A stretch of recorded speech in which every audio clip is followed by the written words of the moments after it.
ونعوذ بالله من شرور أنفسنا ومن سيئات أعمالنا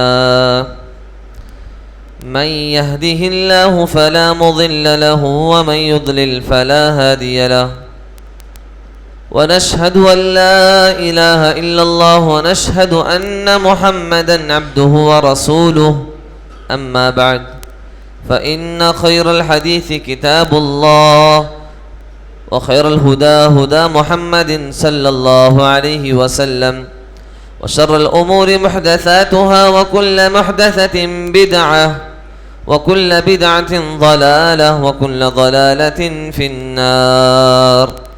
أعوذ بالله من الشيطان الرجيم. يا أيها الذين آمنوا اتقوا الله حق تقاته ولا تموتن إلا وأنتم مسلمون. بسم الله الرحمن الرحيم. يا أيها الناس اتقوا ربكم الذي خلقكم من نفس واحدة وخلق منها زوجها وبث منهما رجالا كثيرا ونساء واتقوا الله الذي تساءلون به والأرحام إن الله كان عليكم رقيبا. أعوذ بالله من الشيطان الرجيم. يا أيها الذين آمنوا اتقوا الله وقولوا قولا سديدا يصلح لكم أعمالكم ويغفر لكم ذنوبكم ومن يطع الله ورسوله فقد فاز فوزا عظيما. وقال الله عز وجل والمؤمنون والمؤمنات بعضهم أولياء بعض يأمرون بالمعروف وينهون عن المنكر ويقيمون الصلاة ويؤتون الزكاة ويطيعون الله ورسوله أولئك سيرحمهم الله.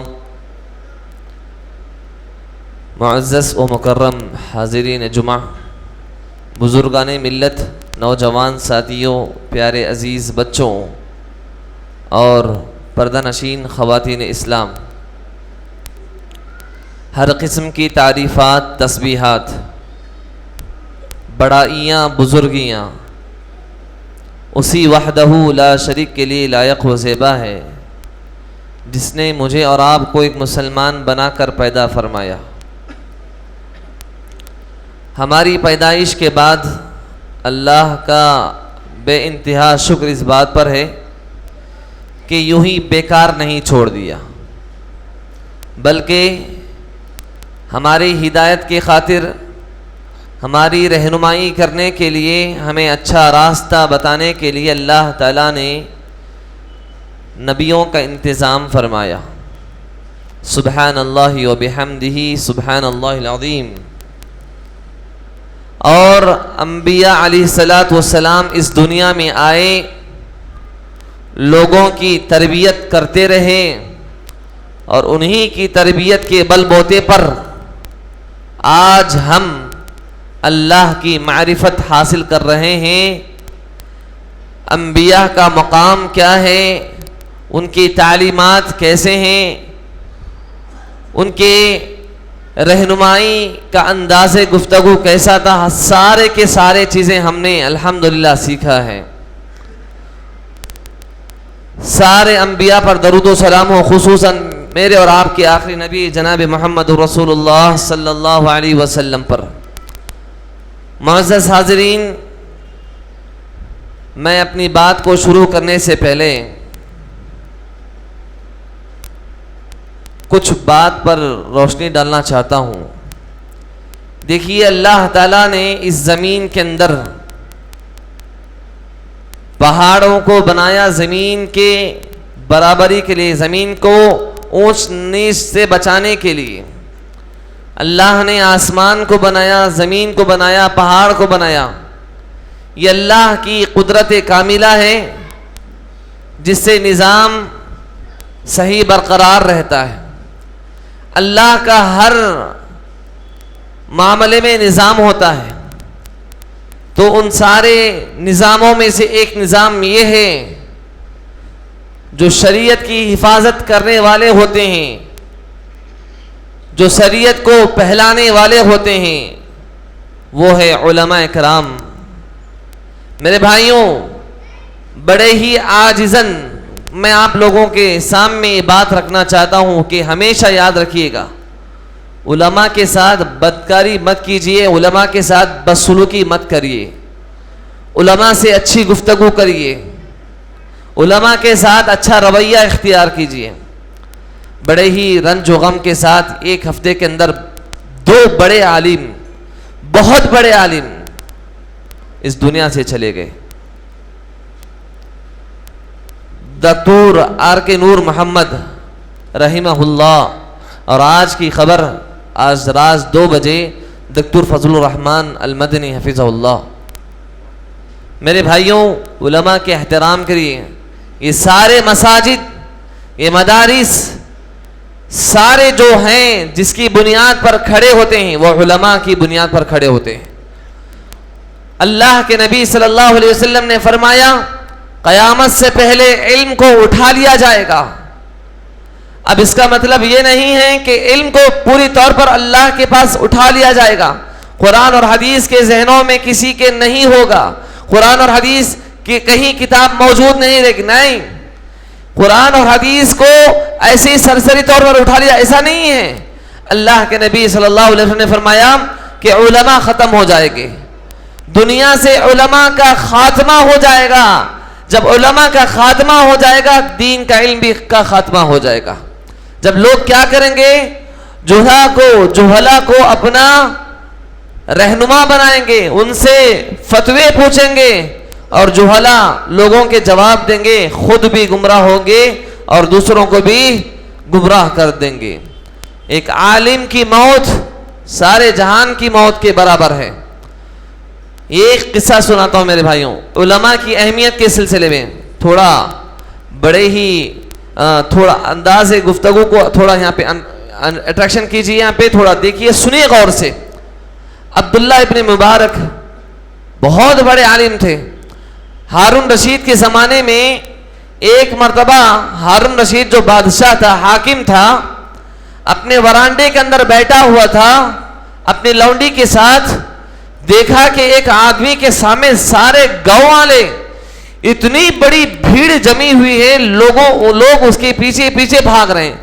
ہارون رشید نے اس منظر کو دیکھ کر کہا کہ کیا بات ہے کہ کون سا آدمی ایسا آیا ہوا ہے، میں تو یہاں بیٹھا ہوں، وہ کون سا آدمی ہے جس کے پیچھے لوگ سارے کے سارے بھاگ رہے ہیں؟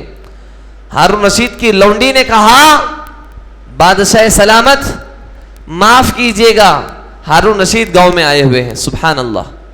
ہارون رشید عبداللہ ابن مبارک رحمہ اللہ جو بہت بڑے عالم دین ہیں وہ گاؤں میں آئے ہوئے ہیں۔ ہارون رشید کو کہا کہ عبداللہ ابن مبارک آئے ہیں، ہاں اسی لیے لوگ ان کے پیچھے بھاگ رہے ہیں، ان کے لوگ ٹوٹ پڑ رہے ہیں پیچھے۔ تو لونڈی نے خطاب کر کے کہا میں ایک بات کہنا چاہتی ہوں، اگر آپ کو برا لگا تو میں معافی چاہتی ہوں۔ ہاں بالکل کہیے۔ تو کہا کہ آپ کی حکومت پولیس کے ذریعے سے ہوتی ہے، آپ کی حکومت پولیسوں کے ذریعے سے ہوتی ہے، لیکن عبداللہ ابن مبارک جو بڑے عالم ہیں ان کی حکومت لوگوں کے دلوں میں ہوتی ہے۔ سبحان اللہ۔ تو میرے بھائیوں، عالم ہوتا ہے، جاہل جاہل ہوتا ہے۔ اللہ تعالیٰ نے اس کو وضاحت کرتے فرمایا قُلْ هَلْ يَسْتَوِي الَّذِينَ يَعْلَمُونَ وَالَّذِينَ لَا يَعْلَمُونَ، یقیناً جاننے والے اور نہیں جاننے والے دونوں برابر نہیں ہو سکتے۔ العلماء ورثۃ الانبیاء، یہی علماء ہیں میرے بھائیوں جو انبیاء کے وارث ہوتے ہیں۔ علماء کو پہچانیے، علماء کا مقام پہچانیے، علماء کے ساتھ عزت کا معاملہ کیجیے، احترام کے ساتھ پیش آئیے۔ علماء کی عزت نہیں کریں گے وہ انسان کبھی خوش نہیں رہ سکتا۔ واللہ اللہ کی قسم، علماء کے ساتھ اگر رویہ اچھا نہ رہا ہمارا تو انسان اپنی زندگی میں کبھی بھی خوش نہیں رہ سکتا۔ تو اس لیے علماء کی عزت علم کی عزت ہے۔ صحیح علماء کو پہچانیے، صحیح علماء سے تربیت حاصل کیجیے، ان سے علم حاصل کیجیے، یہ ہماری زندگی اور آخرت کے لیے بہت بڑا فائدہ مند ثابت ہوگا۔ اللہ سے ہم دعا کرتے ہیں اللہ تعالیٰ جتنے بھی علماء ہیں اللہ تعالیٰ ان سب کو لوگوں میں ایک بہترین دائی کی حیثیت سے کام کرنے کی توفیق نصیب فرما، اور علماء کے لوگوں کے اخلاق میں اللہ تعالیٰ بہتری عطا فرما۔ اب یہ نہ سمجھیے کہ عالم صاحب عالم کی تعریف کر رہے ہیں، نہیں، ہو سکتے ہیں۔ اب علماء کا مطلب یہ نہیں کہ فرشتے کے مانند ہیں، علماء سے غلطیاں اپنی جگہ، ہاں ان کے کام اپنے جگہ، لیکن ان کے پاس جو علم ہے ان کی عزت کیجیے، ان کا احترام کیجیے۔ ہاں علماء ایسے رہتے ہیں ویسے رہتے ہیں، ہاں پتہ نہیں کیا کیا کرتے ہیں۔ اب ساری نگرانی اللہ تبارک و تعالیٰ تو پوچھتا تو قیامت کے دن ضرور پوچھے گا کہ فلاں کب کیا۔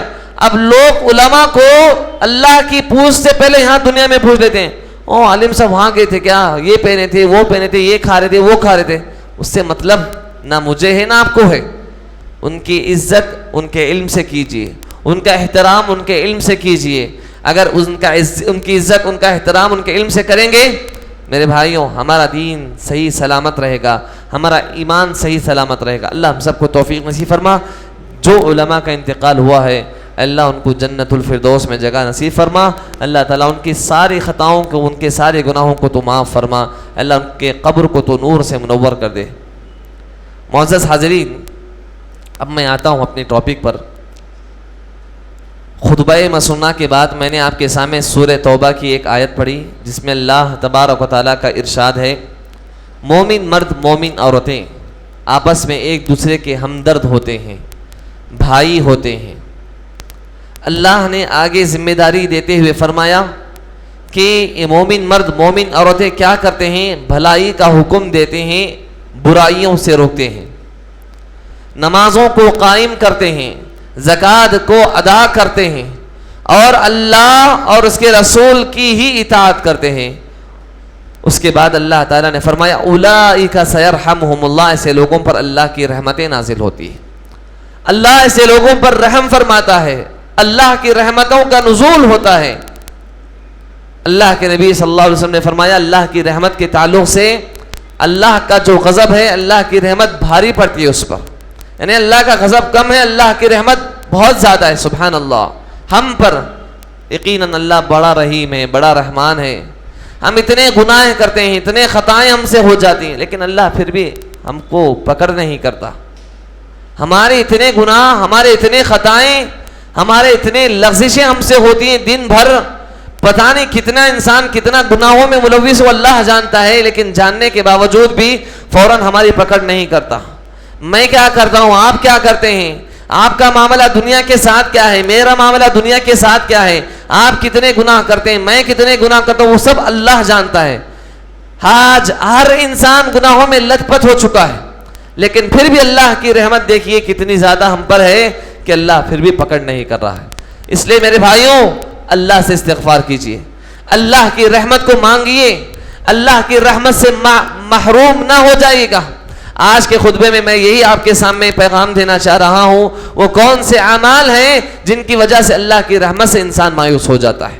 پہلا عمل میرے بھائیوں، ایمان کے اندر اگر کمزوری ہوگی، ایمان اگر تمہارا کھوکھلا ہو جائے گا، ایمان کے اندر تمہارے مضبوطی نہیں ہوگا تو اللہ کی رحمت سے انسان مایوس ہو جاتا ہے، اللہ کی رحمت سے انسان محروم ہو جاتا ہے۔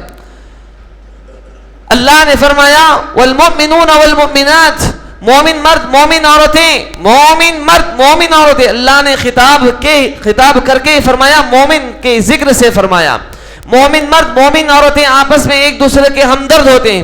اس کے بعد اللہ نے فرمایا اولئک سیرحمہم اللہ، ایسے لوگوں پر اللہ کی رحمتیں نازل ہوتی ہیں۔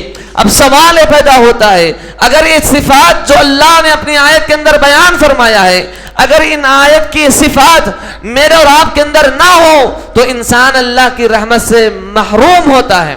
وہ پہلی صفت یہ ہے کہ ایمان اگر انسان کا کمزور پڑتا ہے، اتنا کھوکھلا ہو جاتا ہے جس سے انسان کی تمیز نہیں ہوتی کہ حق کا راستہ کون سا ہے، باطل کا راستہ کون سا ہے، سچ کیا ہے، جھوٹ کیا ہے، نبی کریم صلی اللہ علیہ وسلم کی تعلیمات کیا ہے، قرآن ہمیں پیغام کیا دیتا ہے، یہ انسان کو تمیز کرنے کے اندر وہ تمیز نہیں کر سکتا تو اللہ کی رحمت سے وہ محروم ہوتا ہے۔ صحابہ کی عظمت کو دیکھ لیجئے گا، صحابہ کا ایمان کو پڑھیے گا، اللہ اکبر سبحان اللہ، کیسا ایمان تھا ان کا۔ سمیہ رضی اللہ عنہا کو شرمگاہ پر نیزہ مارا گیا، پھر بھی برداشت کیا اور اللہ سے دعا کرتی رہی رضی اللہ عنہا، اللہ اتنے تکلیف کے باوجود بھی میں تیرے دین کو چھوڑنے والی نہیں ہوں. کہا جا رہا تھا، مطالبہ کیا جا رہا تھا، اے سمیہ تو جانتی ہے تیرا انجام کیا ہونے والا ہے، تو کتنی بری موت مرنے والی ہے. کہا گیا، سمیہ کا جواب سنیے گے، میں جانتی ہوں میرا انجام کیا ہونے والا ہے. اے انسان، اے جاہل، تو جان لے تیرا انجام کیا ہونے والا ہے. پھر شرمگاہ پر نیزہ مارا، شرمگاہ کٹ گئی. اللہ حفاظت فرمائے. ایسی حالت میں ان کے زبان سے کلمات جاری ہوتے ہیں، اللہ تو مجھے دین پر استقامت رکھنا، اللہ تو مجھے دین پر باقی رکھنا کہ اس چھوٹی سی تکلیف کی وجہ سے میں دین سے کہیں ہٹ نہ جاؤں. یہ ایمان کی مضبوطی میرے بھائیوں. آج ہمارا ماحول کیا ہے؟ ہم چھوٹی چھوٹی باتوں پر ہمارا ایمان ڈگمگانے لگتا ہے، ہمارا ایمان کھوکھلا ہونے لگتا ہے. کچھ روپیوں کے خاطر ہم حلال کو چھوڑ کر حرام میں مبتلا ہو جاتے ہیں. چھوٹی چھوٹی چیزوں کے تعلق سے ہم دین کے مخالفت کرتے ہیں، دین کے ساتھ ہم برا رویہ کرتے ہیں، شریعت کا پاس و لحاظ ہم نہیں رکھتے. ارے ایمان ہمارا کیسا ایمان ہے؟ ہمارے ایمان میں کہاں کی مضبوطی ہے؟ صحابہ کا ایمان دیکھیے. حضرت بلال رضی اللہ عنہ جن کو اسلام قبول کرنے کی وجہ سے ان کو مارا جا رہا ہے، ان کو تکلیفیں دی جا رہی ہیں، اذیتیں پہنچائی جا رہی ہیں. گرم گرم جو دھوپ تپتی ہوئی ہوتی ہے اس کے اندر، ریتی کے اندر ان کو لٹایا جاتا ہے، بڑے بڑے پتھروں کو ان کی چھاتی پر رکھ کر توڑ دیا جاتا ہے اور کہا جاتا ہے بلال تو اس تکلیف سے آزاد ہونا چاہتا ہے تو اللہ کو ایک نہ من، جو تو نے دین کو قبول کیا ہے اس دین کو چھوڑ دے، ہم تجھے چھوڑ دیں گے. سبحان اللہ. حضرت بلال جو کالے کلوٹے صحابی رسول حبشی تھے رضی اللہ عنہ کہتے ہیں اللہ احد.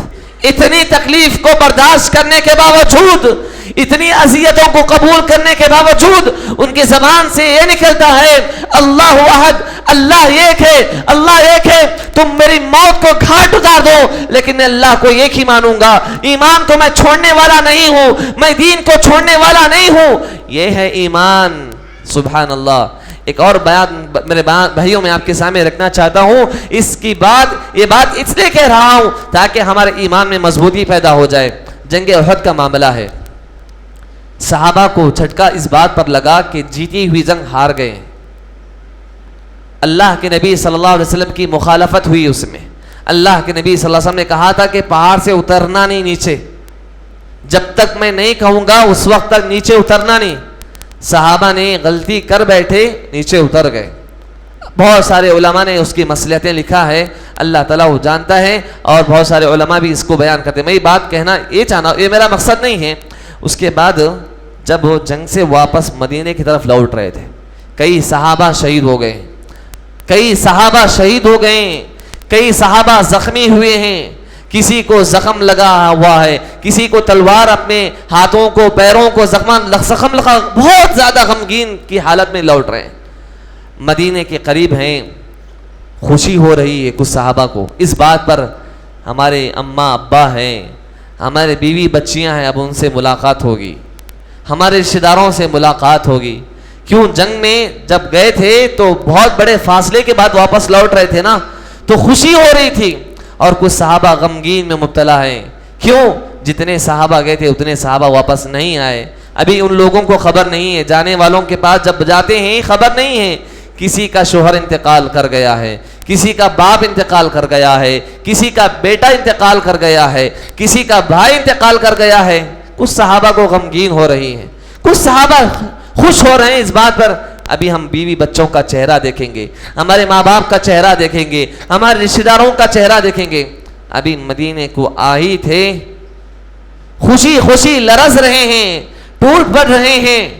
اللہ کا فرمان جاری ہوا، اے نبی صلی اللہ علیہ وسلم اعلان کرو صحابہ کی جماعت میں کہ مکے سے مدینے پر پھر مشرکین کافرین حملہ کرنے کے لیے آ رہے ہیں. اعلان کر دو کہ سارے صحابہ کو یہ خطاب کرو، چلو پھر جنگ میں لڑنے کے لیے نکلنا ہے. سبحان اللہ. ایک مرتبہ اللہ کے نبی صلی اللہ علیہ وسلم نے اعلان کیا، صحابہ کی جماعت، اے صحابہ کی جماعت، اللہ کا فرمان ہے کہ جنگ میں ہم سے ابھی آئے ہیں اور مکہ کے لوگ پھر مدینے پر حملہ کرنے کے لیے آئے, پھر ہم کو نکلنا ہے جنگ میں لڑنے کے لیے. زخم کھانے کے بعد زخم کی بات, ہاں تلوار سے لڑنے کے بعد پھر تلوار سے لڑنے کی بات, جان جانے کے بعد پھر جان دینے کی, قربان کرنے کی بات ہے. ابھی وہاں پہ خوشی خوشی ملاقات ہو رہی ہے, ابھی کچھ وقت گزرا ہی نہیں. نبی کا فرمان تھا, سارے صحابہ جمع ہو گئے, اللہ کے نبی صلی اللہ علیہ وسلم ہم تیار ہیں لڑنے کے لیے. فوراً نکل گئے. سبحان اللہ, وہ خوشی کو برداشت کر لیے.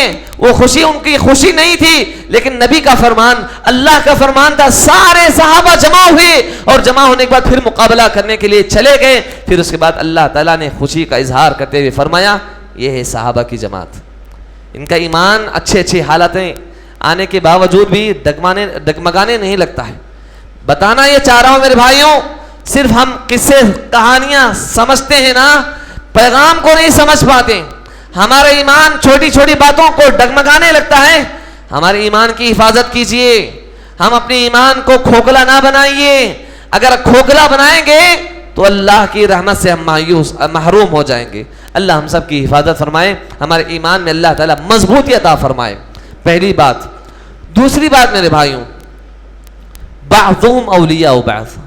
اللہ نے اس آیت کے اندر بیان فرمایا کہ ایک مومن کے لیے ہمدرد ہوتا ہے, بھائی چاری کا جذبہ رکھتا ہے, ہاں درد مندانہ صفت رکھتا ہے اپنے بھائی کے تعلق سے. آج صحابہ کی عظمت کو دیکھ لیجئے گا, سبحان اللہ. وہ اپنے اندر اتنی محبت رکھتے تھے, اختلاف ہو صحیح, لیکن جب بھائی چارگی کی بات آتی تھی, سبحان اللہ. ایک قصہ بیان کرنا چاہتا ہوں. جب حضرت علی اور حضرت معاویہ کے درمیان جنگ ٹوٹ پڑی تھی, دونوں کے درمیان, تو روم کا بادشاہ خط لکھ کر بھیجا. کس کو؟ امیر معاویہ کو. کہا, اے امیر معاویہ, ہم تمہارے ساتھ جنگ لڑنے کے لیے تیار ہیں علی کے خلاف رضی اللہ عنہ. حضرت امیر معاویہ روم کے بادشاہ کے اس خط کو پڑھا.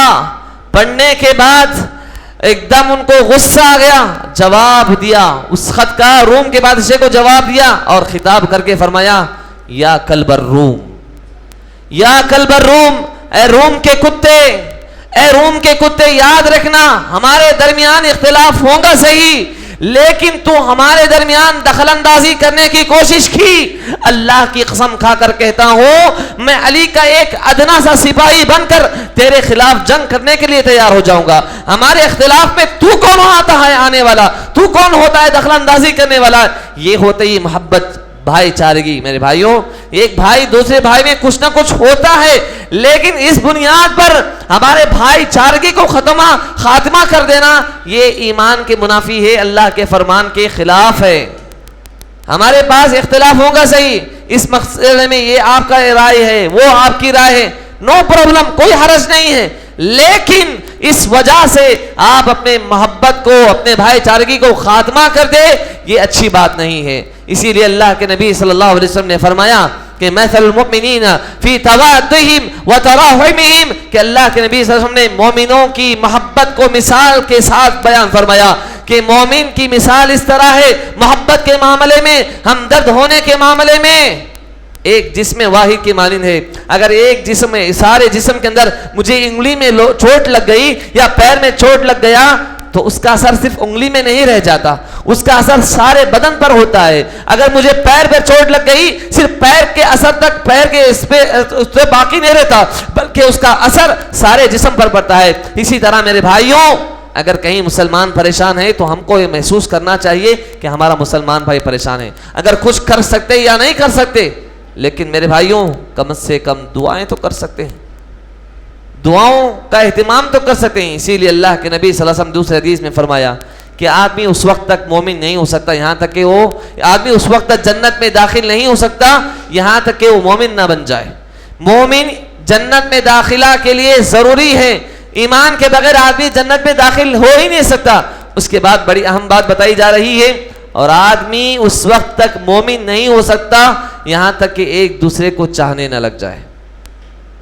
ایمان کی اللہ تعالیٰ نے شرط دی ہے, ہمارے اندر محبت ہونا چاہیے, اخوت و بھائی چارگی ہونا چاہیے. اگر وہ نہیں ہے تو ہمارے ایمان کا جائزہ لینا چاہیے. وَلَا تُؤْمِنُوا حَتَّى تَحَابُّوا, اللہ کے نبی صلی اللہ علیہ وسلم نے فرمایا کیا میں تمہارے درمیان محبت قائم ہونے والی چیز کو نہ بتاؤں؟ اللہ کے نبی صلی اللہ علیہ وسلم کے صحابہ نے کہا اللہ کے قسم کیوں نہیں؟ افشوا السلام بینکم، تم ایک دوسرے کو سلام کیا کرو۔ آج ہمارا رویہ کیا ہے؟ اگر کچھ چھوٹی چھوٹی باتوں پہ اختلاف ہو گیا سلام تک نہیں کرتے ہم لوگ۔ ہاں کوئی سلام بھی کرتا ہے تو منہ پھیر کے چلے جاتے ہیں۔ اللہ رحم فرمائے، سلام کا جواب دینا میرے بھائیوں واجب ہے۔ سلام کا اگر کوئی جواب نہیں دیتا گنہگار ہوگا۔ تو اس لیے یہ چھوٹی چھوٹی باتوں کو لے کر اپنے اندر بڑے بڑے اختلافوں کو پیدا نہ کرو، اپنے اندر محبت و بھائی چارگی رکھو۔ اس کے بعد اگر ہم زندگی ایسے گزاریں گے تو اللہ کی رحمت کا نزول ہوتا ہے۔ اگر ہم اپنے بھائی چارگی کو خاتمہ کر دیں گے تو اللہ کی رحمت سے ہم محروم ہوتے ہیں۔ یہ دوسری چیز۔ تیسری چیز میرے بھائیوں، یأمرون بالمعروف وینہون عن المنکر، معاشرے کی فکر کرو، معاشرے کی اصلاح کی فکر کرو۔ دیندار تم ہوں گے صحیح، لیکن اگر آپ کا بھائی دین میں ملوث نہیں ہے، گناہوں میں ملوث ہے، آپ کی ذمہ داری بنتی ہے، میری ذمہ داری بنتی ہے اس کو سمجھایا جائے، اس کو دین کا پیغام پہنچایا جائے، یہ ذمہ داری بنتی ہے۔ اللہ تعالیٰ نے فرمایا کنتم خیر امت اخرجت للناس تأمرون بالمعروف وتنہون عن المنکر، ارے تم بہترین امت ہو۔ اللہ تعالیٰ نے ہماری امت کو خطاب کر کے فرمایا، امت محمدیہ کو خطاب کر کے فرمایا اللہ نے تم بہترین امت ہو جو لوگوں کے لیے نکالی گئی ہو۔ تم بہترین امت کب ہوں گے؟ جب تم بھلائی کا حکم دیتے ہیں اور برائیوں سے روکتے ہیں۔ اللہ کے نبی صلی اللہ علیہ وسلم نے فرمایا من رآ منکم منکرا فلیغیر بیدہ، کہ تم میں سے اگر کوئی برائی کو دیکھتا ہے تو ضرور روکنے کی کوشش کرے۔ فمن لم یستطع، اگر اللہ نے طاقت دی ہے تو ہاتھ سے روکنے کی کوشش کرے، اللہ نے طاقت نہیں دی ہے زبان کا استعمال کرے، اللہ نے اتنا بھی طاقت نہیں دیا آپ کو تو برائی کو دیکھ کر برائی سمجھے۔ اگر برائی کو دیکھ کر برائی نہیں سمجھ رہے ہیں وذالک ضعف الایمان، یہ ایمان کی بدتر سے بدتر کمزوری ہے۔ تو بتانا یہ چاہتا ہوں کہ دعوت و تبلیغ کے کام میں حصہ لینا چاہیے۔ اب ضروری نہیں کہ ہر آدمی آ کر تقریر کرے، نہیں، ہر اعتبار سے کام کرنا چاہیے۔ آپ کے گھر والے ہیں، آپ کے ماں باپ ہیں یا آپ کے بچے ہیں، آپ کے اوپر ذمہ داری بنتی ہے کہ آپ کے بچوں کی تربیت میں کیسے کر رہا ہوں، میرا گھر کا ماحول کیسا ہے، میرے بچیاں کیسی زندگی گزار رہی ہیں، میرے بچیاں، میرے گھر والے، میرے خاندان والے۔ آپ نے اللہ نے جتنا دائرہ رکھا ہے ہر اس دائرے کے مطابق ہر کسی کو کام کرنا ہے۔ علماء کا دائرہ بڑا ہوتا ہے، ایک گھر کا فرد جو اس کا دائرہ اس کے گھر کے حد تک ہوتا ہے یا اپنے خاندان کے حد تک ہوتا ہے، اللہ نے جس کا دائرہ جتنا بھی رکھا ہے اس دائرے کے مطابق ہر کسی کی انسان کی ذمہ داری بنتی ہے کہ بھلائی کا حکم دیا جائے اور برائیوں سے روکا جائے۔ اس کے بعد اللہ نے فرمایا وَيُقِيمُونَ الصَّلَاةَ، نمازوں کو قائم کرو، نمازوں کو پابندی کے ساتھ اہتمام کرو۔ ایک وقت کی نماز بھی اگر انسان چھوڑتا ہے تو اس کی بھرپائی نہیں کر سکتا۔ زندگی بھر نماز پڑھتا جائے لیکن ایک وقت کی نماز کی بھرپائی نہیں کر سکتا۔ اللہ رحم فرمائے آج کیا ہو گیا ہمارے مسلمان بھائیوں کو، اذان سنتا ہے، مؤذن کہتا ہے حی علی الصلاۃ، آؤ نمازوں کی طرف، حی علی الفلاح، آؤ کامیابی کی طرف، لیکن توفیق نہیں ہوتی ہے کہ مسجد میں آ کر نماز پڑھ لیا جائے۔ اذان کے وقت میں، نماز کے وقت میں ایک مومن بھائی، ہمارا مسلمان بھائی مسجد کے پاس سے گزرتا ہے لیکن مسجد میں نماز پڑھنے کی توفیق نہیں ہوتی۔ افسوس اس بات پر ہے، دیکھیے جمعہ کے ماحول میں کتنی مسجد بھری ہوئی ہے، الحمدللہ مسجد بھر کے باہر لوگ کھڑے ہوئے ہیں، لیکن عصر کی نماز اگر ہم دیکھیں تو کہاں جاتے ہیں سب لوگ، کہاں جاتے ہیں؟ ہر مسجد جمعہ کے دن بھری ہوئی رہتی ہے۔ ہر مسجد، جتنے بھی ہندوستان کے اندر مساجد ہیں الحمدللہ اکثر مساجد بھرے ہوئے رہتے ہیں۔ وہی دوسری نمازوں میں مسلمان کہاں جاتے ہیں؟ اس ظاہر سی بات ہے کہ اکثر مسلمانوں میں نمازوں کی پابندی نہیں ہے۔ بہت کم لوگ ایسے ہیں جو نمازوں کا اہتمام کرتے ہیں۔ اللہ سے ڈرو میرے بھائیوں، اللہ کا خوف ہمارے دل میں رکھو، ایک نماز بھی ہم سے چھوٹنا نہیں چاہیے۔ اللہ تعالیٰ قیامت کے دن پوچھے گا نمازوں کے تعلق سے، کہاں کیا کرتا تھا زندگی میں؟ نمازوں کو چھوڑتا رہا، فکر نہیں تھی، ٹینشن نہیں تھا، اللہ اس کے رسول کے شریعت کے معاملے میں تو نے بہت زیادہ لیزی کیا، سستی سے کام لیا ہے، لاپرواہی سے کام لیا ہے، چھوڑ جان دے کیا ہوتا ہے، پوچھے گا اللہ تعالیٰ قیامت کے دن۔ تو نمازوں کا اہتمام کرو، اللہ کی رحمت کا نزول ہوتا ہے۔ نمازوں کا اہتمام نہیں کریں گے، معاشرے میں ایک دو لوگ ایک ڈیڑھ صف آ کر نماز پڑھیں گے، اللہ کی رحمت سے ہم محروم ہو جاتے ہیں. اللہ ہم سب کی حفاظت فرمائے. اس کے بعد وَيُؤْتُونَ الزَّكَاةَ، زکوٰۃ کا اہتمام کرو. اللہ مال دے رہا ہے، ایسا نہیں کرنا کہ مال کو جمع کر کے بینک بیلنس میں جمع کر رہے ہیں، گھروں کے اندر چھپا کے رکھ رہے ہیں، اللہ کے راستے میں خرچ کرنے کی توفیق نہیں ہو رہی ہے. یاد رکھو اچھی طرح سے سن لو، جو اللہ کے راستے میں خرچ نہیں کرے گا وہ بہت مصیبتوں کو ٹالے گا، بہت مصیبتیں میں پھنسے رہے گا. اللہ ہر چیز کو جانتا ہے. اللہ کا دیا ہوا مال ہے، اللہ کے راستے میں خرچ کریں گے واللہ مال میں کمی نہیں ہوگی، مال میں زیادتی ہوگی. اللہ کی قسم، نبی کریم صلی اللہ علیہ وسلم نے فرمایا جو انسان زکوٰۃ کا اہتمام کرتا ہے، صدقہ و خیرات کا اہتمام کرتا ہے، مال میں کمی نہیں ہوگی، مال میں بڑھوتری ہوگی. یہ لوگوں کا گمان ہے اللہ کے راستے چند روپے مسجد کے لیے دے دیے، مدارس کے لیے دے دیے، اچھا کام کر گئے تو لوگ سمجھنے لگتے ہیں پیسہ ختم ہو جا رہا. نہیں، اللہ کے راستے میں خرچ کرو، اللہ کے راستے میں خرچ کرو، اللہ کے لیے دیا کرو. اگر اللہ کے لیے دیں گے تو اللہ تعالیٰ تم کو اور مزید دے گا. سبحان اللہ. تو اگر انسان زکوٰۃ سے بچنے کی کوشش کرتا ہے فبشرہم بعذاب علیم، اللہ تعالیٰ نے فرمایا خوشخبری دو ان کو عذاب کے بارے میں، عذاب کی خوشخبری دو. اس کے بعد اتنا ہی نہیں، یوم یحمى علیہا فی نار جہنم، جہنم میں رکھ دیا جائے گا اور ان کو دگا جائے گا. اور تمہارا مال جو دنیا میں جمع کے رکھتے تھے، بینک بیلنس میں رکھتے تھے، آئے گا قیامت دن ھذا ما کنزتم، ارے یہ تو میرا مال ہے، مارے گا تم کو، تمہارے جسموں کو ادھڑے گا، تم کو ڈھانسے گا. تو اللہ کے لیے زکاتوں کا اہتمام کرو.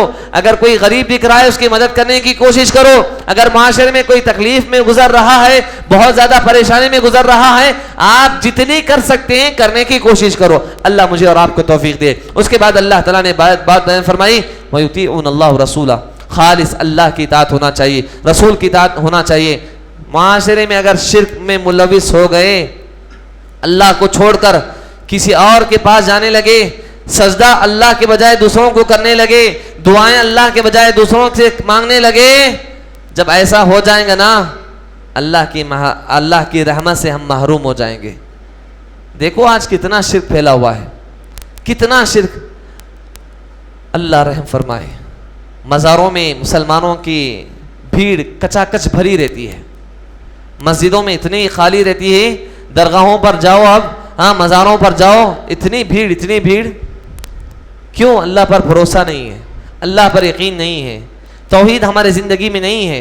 وَيُطِيعُونَ اللَّهَ وَرَسُولَهُ، اطاعت ہونی ہے تو اللہ ہی کی اطاعت ہونا چاہیے، رسول کی ہی اطاعت ہونا چاہیے.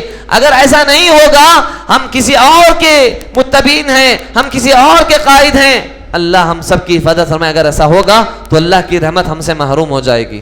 اس کے بعد اللہ نے فرمایا اولئک سیرحمہم اللہ.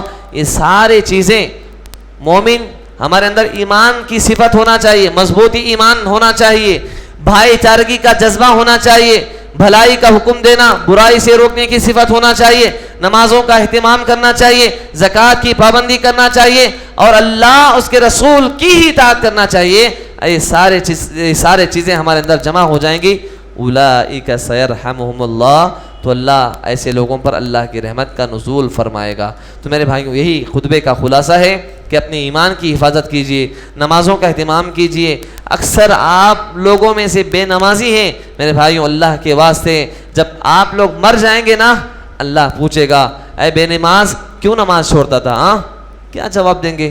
اللہ سے ڈریے، ہمیشہ اللہ کا خوف اپنے دل میں پال کر رکھیے. اللہ سے میں دعا کرتا ہوں اللہ تعالی ہم سب کو قرآن اور حدیث پر عمل کرتے ہوئے زندگی بسر کرنے کی توفیق نصیب فرما. اللہ ہمارے ایمان میں مضبوطی عطا فرما. اللہ ہمارے اندر جو ایمان میں کمزوری ہے اللہ تعالیٰ تو اس کو ہٹا لے. اللہ تعالیٰ ہمارے اندر ایمان کی قوت عطا فرما، ایمان کی طاقت عطا فرما. اللہ تعالیٰ جب بھی ہم قرآن اور حدیث کی باتیں سنتے ہیں، اللہ مجھے اور آپ کو عمل کرنے کی توفیق نصیب فرما. اللہ تعالیٰ ہم سب کو نمازوں کا پابند بنا. اللہ تعالیٰ ہمارے گناہوں کو معاف فرما. اللہ ہمارے خطاؤں کو معاف فرما اللہ تعالیٰ کہنے والے کو کہنے سے زیادہ اور سننے والوں کو سننے سے زیادہ قرآن اور حدیث پر عمل کرتے ہوئے زندگی بسر کرنے کی توفیق دے اللہ جو پریشان ہیں اللہ ان کی پریشانی کو دور عطا فرما اللہ جو مصیبت میں گرا ہوا ہے اللہ تو اس کی مصیبت کو تو پار کر دے اللہ جو قرض کے بوجھ میں تب پھنسا ہوا ہے اللہ اس کی ادائیگی میں تیری مدد شامل عطا فرما اللہ جو بیمار ہے اللہ ان کی بیماری کو شفائے کاملہ عاجلہ عطا فرما آمین تقبل یا رب العالمین بارک اللہ لنا ولکم فی القرآن مجید ونفعنا وإياكم والذکر الحکیم انہ تعالی جواب کریم